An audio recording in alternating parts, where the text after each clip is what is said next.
കോഴിക്കോട് കൊയിലാണ്ടി വടകര റൂട്ടിൽ യാത്രാ ദുരിതം രൂക്ഷം.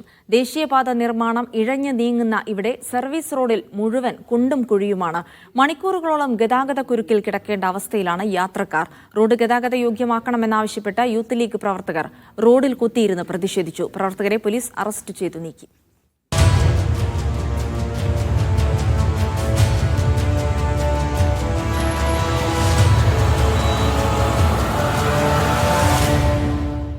ദേശീയപാത 66 വീതികൂട്ടിൽ ഏറ്റവും ഇഴഞ്ഞു നീങ്ങുന്ന ഭാഗം വെങ്ങളം മുതൽ അഴിയൂർ വരെയുള്ള റീച്ചാണ്. ഇതുമൂലം കൊയിലാണ്ടി മുതൽ വടകര കുഞ്ഞിപ്പള്ളി വരെയുള്ള യാത്ര ദുരിതമാണ്. എന്ത് പറയാനാ, ഇതെത്ര കാലായി, 1.5 കൊല്ലത്തിന്റെ മേലെയായി ദുരിതം അനുഭവിക്കുന്നു. യാത്ര ചെയ്ത് എന്തടങ്ങാറായത്, വണ്ടിയെല്ലാം എത്ര പ്രശ്നത്തിലാണ് ഓടുന്നത്. ഇതെല്ലാം എപ്പോൾ റെഡിയാകാ? ഇപ്പം 2 കൊല്ലമായിട്ട് ഭയങ്കരമായിട്ട് കൂടുകയെന്നല്ലാണ്ട് വളരെ മോശം. ഇവിടുത്തെ ട്രാഫിക് ഡീവിയേഷൻസ് എല്ലാം വളരെ മോശം ഡീവിയേഷൻസ് ആണ്.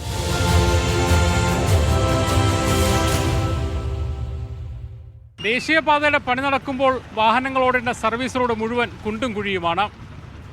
മഴക്കാലമായതോടെ ദുരിതം വർദ്ധിച്ചു. വാഹനങ്ങൾക്ക് അറ്റകുറ്റപ്പണി കൂടി വരികയാണെന്നാണ് ഉടമകൾ പറയുന്നത്.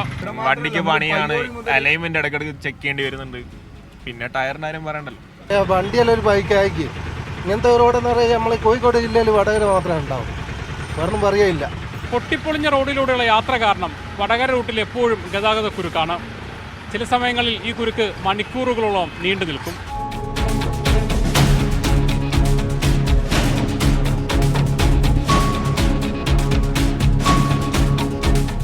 ഒരു സ്ഥലത്ത് ഓടാനാണെന്നില്ല, ഫുള്ള് കുണ്ടും കുഴിയും, ഫുള്ള് ബ്ലോക്ക്.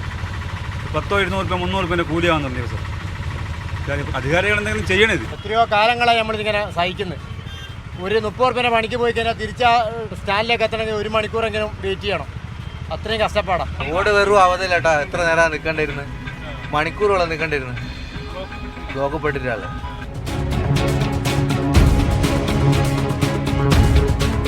നിർമ്മാണ കരാർ ഏറ്റെടുത്ത വകാഡ് കമ്പനിയുടെ അലംഭാവമാണ് ഇത്രയും വലിയ ദുരിതത്തിന് കാരണമെന്നാണ് ജനപ്രതിനിധികളും ഉദ്യോഗസ്ഥരും പറയുന്നത്. ഈ ദുരിതകാലത്തിന് എന്ന് അറുതിയാകുമെന്നാണ് നാട്ടുകാർ ചോദിക്കുന്നത്. മനേഷ് പെരുമണ്ണയ്ക്കൊപ്പം മുഹമ്മദ് അസ്ലം, മീഡിയ 1, കോഴിക്കോട്.